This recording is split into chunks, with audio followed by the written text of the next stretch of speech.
students, welcome to Smart Learning channel. Today we can go to see ER modeling basic concepts. So previous videos la நம்ம வந்து database models, database na enna அப்படிங்கறதெல்லாம் நம்ம பார்த்திருக்கோம். What is database model அப்படினு பாத்தீங்கன்னா database வந்து நம்ம வந்து எதுல ரெப்ரசன்ட் பண்ணுவீங்கன்னா டேபிள்ல ரெப்ரசன்ட் பண்ணுவீங்க. ஸோ அந்த டேட்டாபேஸஸோட லாஜிக்கல் டிசைனையும் ஸ்ட்ரக்சரையும் ஸ்பெசிஃபை பண்ணுறதுக்கு நமக்கு டேட்டாபேஸ் மாடல்ஸ் வந்து யூஸ்ஃபுல்லாக இருக்கும். டேட்டாபேஸ் மாடல்ஸில் நம்ம நிறைய டைப்ஸ் பார்த்துருப்போம். Hierarchical database, network database, relational database and object oriented database. So அந்த டைப்பில் இதுவும் ஒரு ஒன் ஆஃப் த டைப்பை ER மாடலிங் டேட்டாபேஸ் அப்படின்னு சொல்லுவாங்க. ER means entity relationship. Okay, so இதில் 3 பேசிக் கான்செப்ட் இருக்குது ER மாடலிங் டேட்டாபேஸஸில். Entity or entity type. Second one is attributes. Third one is relationship. Okay. So இப்போ இந்த 3 basic concept வச்சு தான் நம்ம ஒரு ER diagram and ER model databases table-ஐயும் நம்ம create பண்ண முடியும். First one entity-னா என்ன அப்படின்னு பார்ப்போம். First entity or entity type. An entity can be anything, a real world object or animation which is easily identifiable by anyone, even by a common man. அதாவது ஒரு entity எப்படி இருக்கலாம் அப்படின்னு பார்த்தீங்கன்னா ரியல் வேர்ல்டில் எந்த ஒரு ஆப்ஜெக்டாக வேணாலும் இருக்கலாம். ஒரு பீப்புள், ஒரு பிளேஸ், இல்லை ஒரு பேனா, பென், எதுவாக வேணாலும் நமக்கு இருக்கலாம். எந்த ஒரு ஆப்ஜெக்டாகவும் இருக்கலாம், அதால் இல்லை ஒரு அனிமேஷனாக கூட இருக்கலாம். இது வந்து எல்லாருனாலையும் ஈஸியாக ஐடென்டிஃபை பண்ணுற மாதிரி இருக்கணும். That is entity. ஓகே, இங்கே வந்து ஒரு எக்ஸாம்பிள் வந்து கொடுத்துருக்காங்க. எம்ப்ளாயி, மேனேஜர், இந்த மாதிரி ரெக்டாங்கிள் பாக்ஸில் நமக்கு ரெப்ரசன்ட் பண்ணியிருந்தாங்கன்னா திஸ் இஸ் என்டிட்டி அப்படின்னு சொல்லுவாங்க. ஓகே, ஸோ இப்போ எம்ப்ளாயிங்கிறது ஒன் ஆஃப் தி என்டிட்டி, மேனேஜருங்கிறது அனதர் என்டிட்டி. ஓகே, அடுத்து பார்த்தீங்கன்னா இந்த என்டிட்டியில் 3 டைப்ஸ் இருக்குது நமக்கு. Strong entity, weak entity, entity instance. Strong entity அப்படிங்கிறது strong entity is the one which does not depend on any other entity on the schema or database, and strong entity will have a primary key with it. நம்ம வந்து schema, instance எல்லாம் வந்து இதுலயே பார்த்துருப்போம், database மாடல்ஸ்லேயே நம்ம பார்த்துருப்போம். இதில் வந்து பார்த்தீங்கன்னா ஸ்ட்ராங் என்டிட்டியில் நமக்கு என்ன இருக்குன்னா ப்ரைமரி கீ வந்து செட் பண்ணியிருப்பாங்க. ப்ரைமரி கீயும் நமக்கு டைப்ஸ் ஆஃப் கீஸில் வந்து நம்ம பார்த்துருக்கோம். ப்ரைமரி கீங்கிறது யூனிக்காக ஒரு ரெக்கார்டை வந்து ஐடென்டிஃபை பண்ணுறதுக்கு யூஸ் பண்ணக்கூடிய ஒன் ஆஃப் த கீ தான் வந்து ப்ரைமரி கீ. இந்த ப்ரைமரி கீ பார்த்தீங்கன்னா ஒருத்தருக்கு ஒரு நம்பர் தான் இருக்கும். இப்போ ரோல் நம்பர் அப்படிங்கிறது ஒரு ஸ்டூடெண்ட்டுக்கு ஒரு நம்பர் தான் இருக்கும். அந்த நம்பர் வந்து சேம் நம்பர் 2 ஸ்டூடெண்ட்டுக்கு இருக்காது. அதுதான் ரிடண்டன்ட் வேல்யூ. சேம் வேல்யூ 2 பேருக்கு இருக்காது. அது யூனிக்காக இருக்கும். அதுதான் யூனிக் கீ அப்படின்னு சொல்கிறோம். இப்போ roll number is unique key, அதுதான் ப்ரைமரி கீ அப்படின்னு சொல்கிறாங்க. இப்போ இந்த மாதிரி ப்ரைமரி கீ இருக்கக்கூடிய என்டிட்டியே ஸ்ட்ராங் என்டிட்டி அப்படின்னு சொல்கிறோம். இதில் வந்து டூப்ளிகேட்டே நமக்கு அக்கர் ஆகாது. அதாவது சேம் டேட்டாஸே 2 டைம் அக்கர் ஆகிறதுக்கு சான்ஸே கிடையாது. அதனால தான் இது ஸ்ட்ராங் என்டிட்டி சொல்கிறோம். The next one is a weak entity. Weak entity is dependent on other entities and it does not have any primary key like the strong entity. Strong entity-ல இருக்கிற மாதிரி நமக்கு primary key வந்து weak entity-ல இருக்காது. மற்ற ஒரு என்டிட்டிஸை வந்து நமக்கு என்ன இருக்கும்னா டிபெண்ட் பண்ணி இருக்கும். ஓகேவா, இப்போ வந்து பார்த்தீங்கன்னா மார்க் அப்படிங்கிற ஒரு என்டிட்டி நமக்கு எதெல்லாம் இது பண்ணியிருக்கு அப்படின்னு பார்த்தீங்கன்னா subject, exam, pass or fail, இது எல்லாம் பேஸ் பண்ணி இருக்கு. அதையெல்லாம் டிபெண்ட் பண்ணி இருக்கு. எந்த சப்ஜெக்ட்ல, எந்த எக்ஸாம்ல அவன் அதில் பாஸா, அதில் ஃபெயிலா, ஒரே மார்க்கு கூட 2 பேர் வாங்குறதுக்கு சான்சஸ் இருக்கு. அப்போ ஒரு ரிப்பீட்டட் வர்றதுக்கு சான்சஸ் இருக்கு. அதனாலதான் இந்த இடத்துல பிரைமரி கீ வந்து நம்ம செட் பண்ண முடியாது. இந்த மாதிரி இருக்கிற டைப் என்டிட்டி எதை நம்ம என்ன சொல்றோம்னா week entity type. Okay, third entity instance. Instance or the values for the entity. If we consider animals as the entity, their instance will be dog, cat, cow, etc. இப்போ வந்து நம்ம வந்து காமனாக name வந்து வைக்கிறோம் அப்படின்னு சொன்னோம்னா அதுக்கு பேர் என்டிட்டி இன்ஸ்டன்ஸ் சொல்லுவாங்க. இப்போ ஹியூமன் அப்படின்னு எடுத்துட்டோம்னா ஹியூமனுக்கு வந்து ஒன்று மேலாக இருப்பாங்க, இல்லை ஃபீமேலாக இருப்பாங்க. இது 2 தான் இருக்கும் நமக்கு. அது ஜென்ரலாக நம்ம எப்படி சொல்லலாம், ஹியூமன் அப்படின்னு சொல்லலாம். மேல் ஃபீமேல் அப்படின்னு செப்பரேட் பண்ணாமல் ஹியூமன்ஸ் அப்படின்னு சொல்லலாம். அடுத்து பார்த்தீங்கன்னா அனிமல்ஸ் அப்படின்னு பார்த்தீங்கன்னா அதுக்குள்ள நிறைய டிவிஷன்ஸ் வரும். உங்களுக்கு வைல்ட் அனிமல், டொமஸ்டிக் அனிமல்ஸ் இந்த மாதிரி வரும். அது மாதிரி இல்லாம எல்லாமே நமக்கு எந்த கேட்டகரியில வருது, அனிமல்ஸ் அப்படிங்கிற கேட்டகரியில வருது. இது மாதிரி ஜென்ரலா இருக்கிற ஒரு ஒன் ஆஃப் த நேம் தான் நம்ம என்ன சொல்றோம்னா என்டிட்டிஸ் இன்ஸ்டன்ஸ் அப்படின்னு சொல்றோம். டாக், கேட், லயன் அப்படின்றது மூணையுமே நம்ம என்னன்னு சொல்லலாம்னா அனிமல்ஸ் அப்படிங்கிற கேட்டகரிக்குள்ள கொண்டு வர முடியும். ஸோ இந்த மாதிரி பிரிக்கிறது நம்ம என்டிட்டி இன்ஸ்டன்ஸ். அப்போ என்டிட்டி டைப்ல வந்து பாத்தீங்கன்னா 3 டைப் இருக்கு. Strong entity, weak entity, entity instance. The next one is attribute. 3 concept பார்த்தோம். அதாவது ஃபர்ஸ்ட் என்டிட்டி டைப், அடுத்து பாத்தீங்கன்னா அட்ரிபியூட் கொடுத்துருந்தாங்க. அந்த அட்ரிபியூட் தான் நம்ம பார்க்க போறோம்.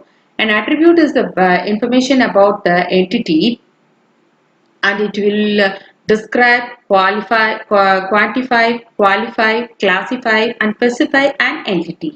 ஒரு என்டிட்டி பத்திய டிஸ்கிரைப் பண்றது, அதை குவாலிஃபை பண்றது, அதை கிளாசிஃபை பண்றது, அதை ஸ்பெசிஃபை பண்றது, அதுதான் என்னன்னா அட்ரிபியூட். அப்போ என்டிட்டி பத்திய இன்ஃபர்மேஷனை தான் நம்ம என்ன சொல்றோம்னா அட்ரிபியூட் அப்படின்னு சொல்றோம்.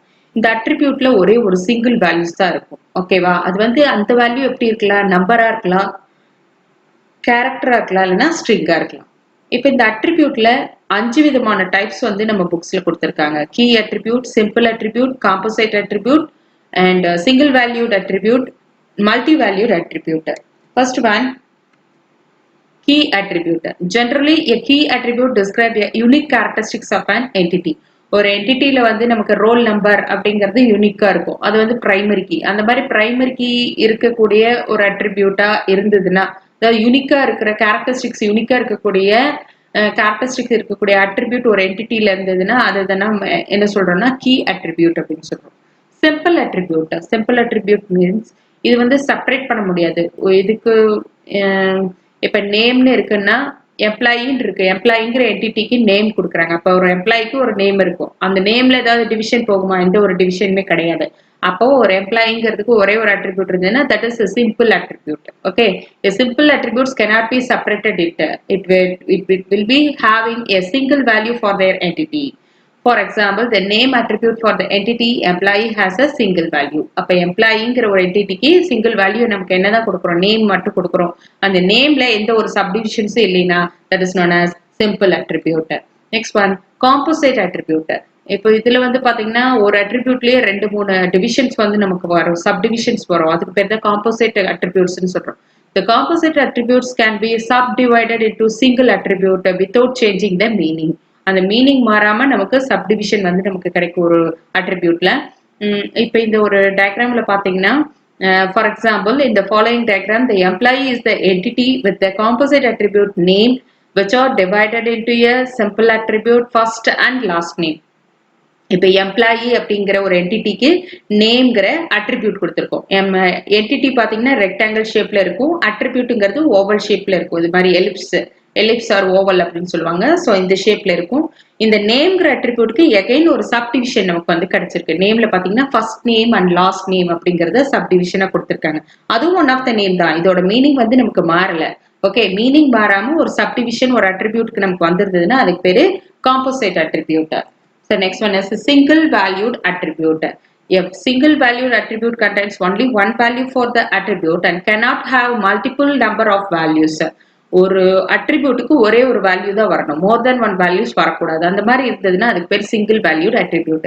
இப்போ ஃபார் எக்ஸாம்பிள் ஒரு ஏஜ் வந்து எடுத்துக்கிட்டீங்க அப்படின்னம்னா, ஒருத்தரோட ஏஜ் எடுத்தோம்னா ஒருத்தருக்கு ஒரே ஒரு நம்பர் மட்டும் தான் சொல்ல முடியும். 3 அப்படின்னம்னா அவரோட ஏஜ் அப்போ 3 அப்படிங்கிறது மட்டும்தான். அதே மாதிரி ரோல் நம்பர்னு எடுத்துட்டீங்கன்னா 85னா 85 மட்டும் தான் சொல்ல முடியும். 85, 86 அப்படின்லாம் நம்ம மோர் தென் ஒன் வேல்யூ சொல்ல முடியாது. சிங்கிள் வேல்யூ மட்டும் தான் ஒரு அட்ரிபியூட்டுக்கு செட் பண்ண முடிஞ்சதுன்னா அதுக்கு பேரு single valued attribute. A single value attribute contains only one value for the attribute and cannot have multiple numbers of values. Okay, the next one is multi valued attribute. ஒரு அட்ரிபியூட்டுக்கே மோர் தென் one values இருந்ததுன்னா அதுக்கு பேரு multi valued attribute. For example இப்ப degree அப்படின்னு எடுத்துக்கிறோம்.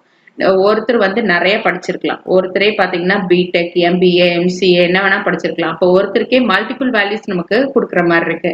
அப்ப அதையே நம்ம என்ன சொல்றோம்னா மல்டி வேல்யூட் அட்ரிபியூட். ஒரு அட்ரிபியூட் டிகிரிங்கிற ஒரு அட்ரிபியூட்டுக்கு மோர் தென் ஒன் வேல்யூஸ் வந்திருக்கிறதுனால இதுக்கு பேரு multi valued attribute. Degree, a person can hold a n number of degrees, so it is a multi valued attribute. அடுத்து பாத்தீங்கன்னா நம்மளோட மூணாவது கான்செப்ட் இஆர் மாடல்ல மூணாவது கான்செப்ட் ரிலேஷன்ஷிப். அதாவது ரெண்டு என்டிட்டிக்கு நடுவுல என்ன ரிலேஷன்ஸ் இருக்கு அப்படிங்கறத சொல்றதுதான் என்டிட்டி ரிலேஷன்ஷிப் டைப் அப்படின்னு சொல்றோம். பாருங்க, in ER model relationship exist between two entities. Three types of relationships are available. இதுல பாத்தீங்கன்னா மூணு டைப் ஆஃப் ரிலேஷன்ஷிப் உண்டு. One to one, one to many to many relationship. Okay, first one to one relationship. One to one relationship na இப்ப two entities A and B அப்படின்னு இருக்குன்னா two entitiesக்கு Aக்கு ஒரு value இருக்கும், Bக்கு ஒரு வேல்யூ இருக்கும். இதுதான் one to one relationship. For example, இப்போ ஒரு ஸ்டூடெண்ட் இருக்கான்னா ஒரு ஸ்டூடெண்ட்டுக்கு ஒரு ரோல் நம்பர். ஓகே, ஃபர்ஸ்ட் ஸ்டூடெண்ட்டுக்கு ஒரு 101 அப்படிங்கிறது ஒரு ரோல் நம்பர், செகண்ட் ஸ்டூடெண்ட்டுக்கு 102ங்கிறது அனதர் ரோல் நம்பர். இது மாதிரி ஒன் டு ஒன் ரிலேஷன்ஷிப்புக்கு இதுக்கு வந்து எக்ஸாம்பிள் இதுதான். புரிஞ்சுதா? ஒரு என்டிட்டி இருந்ததுன்னா அதுக்கு ஒரு ஒரு வேல்யூ வந்து நமக்கு செட் பண்ணுவோம். ஓகே, அனதர் என்டிட்டியோட ஒரு என்டிட்டியோட மட்டும் நமக்கு கனெக்ட் ஆயிருந்ததுன்னா அதுக்கு பேரு one to one relationship. Okay, one to many relationship அப்படின்னு சொன்னோம்னா, இப்போ ஒரு டாக்டர் இருக்காரு, டாக்டர் வந்து மல்டிபிள் பேஷண்ட்ஸ் மெனி பேஷண்ட்டை வந்து நம்ம பார்க்கலாம். ஓகேவா? ஒரு டாக்டர், ஒரே ஒரு டாக்டர் மெனி பேஷண்ட்டை நம்ம என்ன பண்ணலாம், அவர் வந்து ஓபி பார்க்கலாம். ஓகேவா? ஸோ அந்த மாதிரி இருந்ததுன்னா அது one to many relationship. Consider two entities A and பிங்கிறது டூ என்டிட்டிஸ். டாக்டர்ங்கிறது ஒரு என்டிட்டி, பேஷண்ட்டுங்கிறது another entity. A and B பதிலாக நம்ம டாக்டர் அண்ட் பேஷண்ட்னு வச்சுக்கலாம். இப்போ டாக்டர் அண்ட் பேஷண்ட்னா ஏங்கிறது ஒரு என்டிட்டி, பேஷண்ட்டுங்கிறது அனதர் என்டிட்டி. ஒன் டு மெனில இப்போ நமக்கு டாக்டர்ங்கிறது ஒன்னுங்கிறது ஒரு ரிலேஷன்ஷிப், பேஷண்ட்டுங்கிறது என், அப்போ அது many relationship, one to many relationship. புரிஞ்சுதா? ஸோ அடுத்து பார்த்தீங்கன்னா மெனி டு மெனி ரிலேஷன்ஷிப். இப்போ ஸ்டூடெண்ட் இருக்கா, சப்ஜெக்ட் இருக்கு. இப்போ ஒரு ஸ்டூடெண்ட் பார்த்தீங்கன்னா மல்டிபிள் சப்ஜெக்ட்ஸ் படிக்கலாம். மல்டிபிள் சப்ஜெக்ட்ஸ் வந்து மல்டிபிள் ஸ்டூடெண்ட்ஸ் வந்து இருக்கலாம். நிறைய ஸ்டூடெண்ட்ஸ் ஒரே சப்ஜெக்ட் நிறைய ஸ்டூடெண்ட் படிக்கலாம். ஒரே ஸ்டூடெண்ட்டே மல்டிபிள் சப்ஜெக்ட்ஸும் படிக்கலாம். அப்போ மெனி டு மெனி ரிலேஷன்ஷிப்புக்கு இது example. So consider two entities A and B. Many to many relationship is said to exist in a relational database design. Okay. So இப்போ இந்த A to B அப்படிங்கிறது ஒரு general கேஸ்ல நமக்கு கொடுத்துருக்காங்க. இப்போ சப்ஜெக்ட் ஸ்டூடெண்ட் அப்படிங்கிறது நான் ஸ்பெசிஃபிக்கா ஒரு எக்ஸாம்பிள் வந்து நான் உங்களுக்கு சொல்றேன், உங்க புக்ல இல்ல. ஸோ உங்களுக்கு நீங்க புரிஞ்சுக்கிறதுக்காக ஒரு எக்ஸாம்பிள் சொல்றேன். ஓகே, இப்போ சப்ஜெக்ட்ங்கிறது ஒரு என்டிட்டி, ஸ்டூடெண்ட்ங்கிறது அனதர் என்டிட்டி. இப்போ இந்த சப்ஜெக்ட்ங்கிறது அதுல நிறைய சப்ஜெக்ட்ஸ் இருக்கலாம். கம்ப்யூட்டர் சயின்ஸ், மேக்ஸ், சயின்ஸ், நிறைய சப்ஜெக்ட்ஸ் இருக்கலாம். ஸ்டூடெண்ட்டும் பார்த்தீங்கன்னா நிறைய ஸ்டூடெண்ட்ஸ் இருப்பாங்க. 11th student, 12th student, first standard student, நிறைய ஸ்டூடெண்ட்ஸ் இருப்பாங்க. 1 to 12th படிக்கிற எல்லாருமே ஸ்டூடெண்ட் தான். ஓகே, அப்போ நிறைய ஸ்டூடெண்ட்ஸ் நிறைய சப்ஜெக்ட்ஸை படிக்கிறோம். ஓகேவா?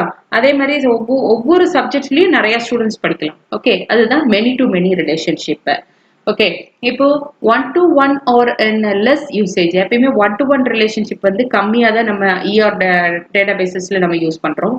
ஒன் டு மெனியும் மெனி டு மெனியும் தான் காமனா நம்ம நிறைய யூஸ் பண்றது. ஒன் டு மெனி, அதாவது மெனி டு மெனி ரிலேஷன்ஷிப்பை நம்ம எதுவாக கன்வெர்ட் பண்ணிடுவாங்கன்னா ஒன் டு மெனி ரிலேஷன்ஷிப்பாக கன்வெர்ட் பண்ணிடுவாங்க. ஸோ இதுதான் ரிலேஷன்ஷிப்போட டைப். ரிலேஷன்ஷிப் டைப்ல பார்த்தீங்கன்னா மெயின்லி 3 டைப் இருக்கு. One to one, one to many, many to many. ஓகேவா? ஸோ இது 3 தான் நம்ம என்ன பண்ணுவோம், ஒரு டேபிள் இன்னொரு டேபிளோட ரிலேஷன்ஷிப் பண்ணி அதுல இருந்து டேட்டாஸை வந்து ஆக்சஸ் பண்ணுவோம். Okay, thank you students.